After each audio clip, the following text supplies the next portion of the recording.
Ini Andi, ini Sisi. Mereka belajar di sekolah akuntansi.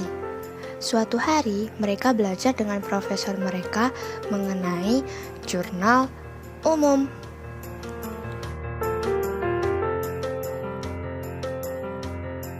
Jurnal umum adalah catatan harian mengenai transaksi keuangan pada periode tertentu.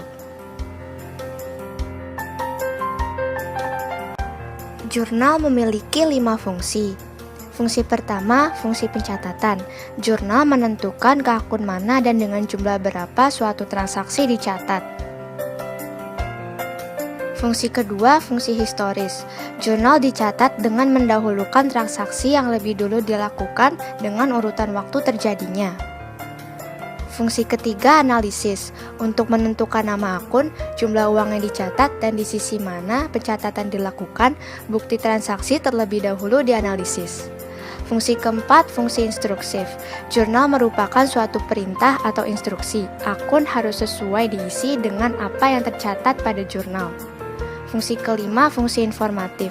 Jurnal menyajikan tanggal, nama akun, keterangan singkat mengenai transaksi, dan jumlah uang yang terlibat dalam suatu transaksi. Perkiraan atau akun di jurnal umum ditempatkan di debit atau di kredit. Yang pertama adalah harta. Jika harta bertambah, ditempatkan di debit, dan jika berkurang, ditempatkan di kredit. Yang kedua adalah utang. Jika utang bertambah, ditempatkan di kredit, dan jika berkurang, ditempatkan di debit. Yang ketiga adalah beban. Jika beban bertambah, ditempatkan di debit, dan jika berkurang, ditempatkan di kredit. Yang keempat adalah modal. Jika modal bertambah, ditempatkan di kredit, dan jika berkurang, ditempatkan di debit. Yang kelima adalah pendapatan. Jika pendapatan bertambah, ditempatkan di kredit, dan jika berkurang, ditempatkan di debit. Yang keenam adalah prive.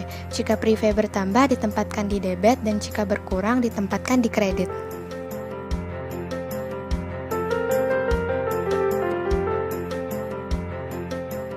Pertama-tama adalah membuat judul yang meliputi nama perusahaan, jurnal umum, dan periode bulan dan tahunnya.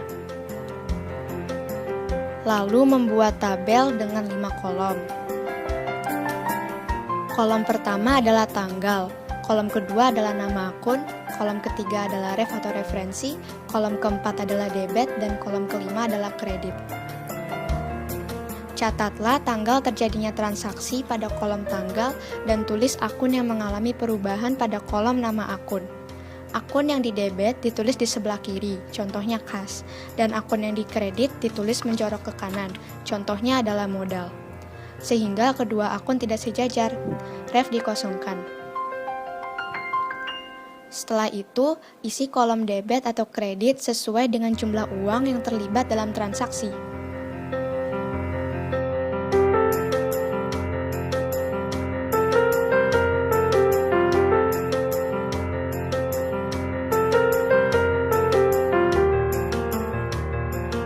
Pertama-tama membuat judul, yaitu nama perusahaan, pom-pom, jurnal umum, dan periode November 2013.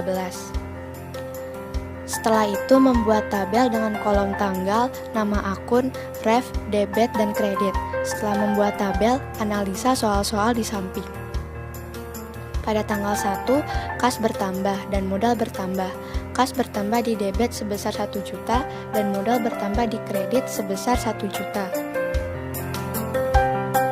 Pada tanggal 9, kas bertambah dan pendapatan bertambah.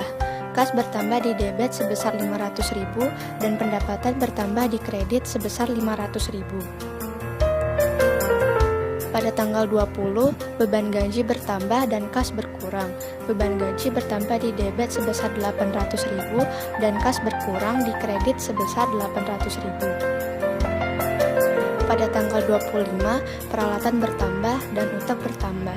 Peralatan bertambah di debit sebesar 300.000 dan utang bertambah di kredit sebesar 300.000.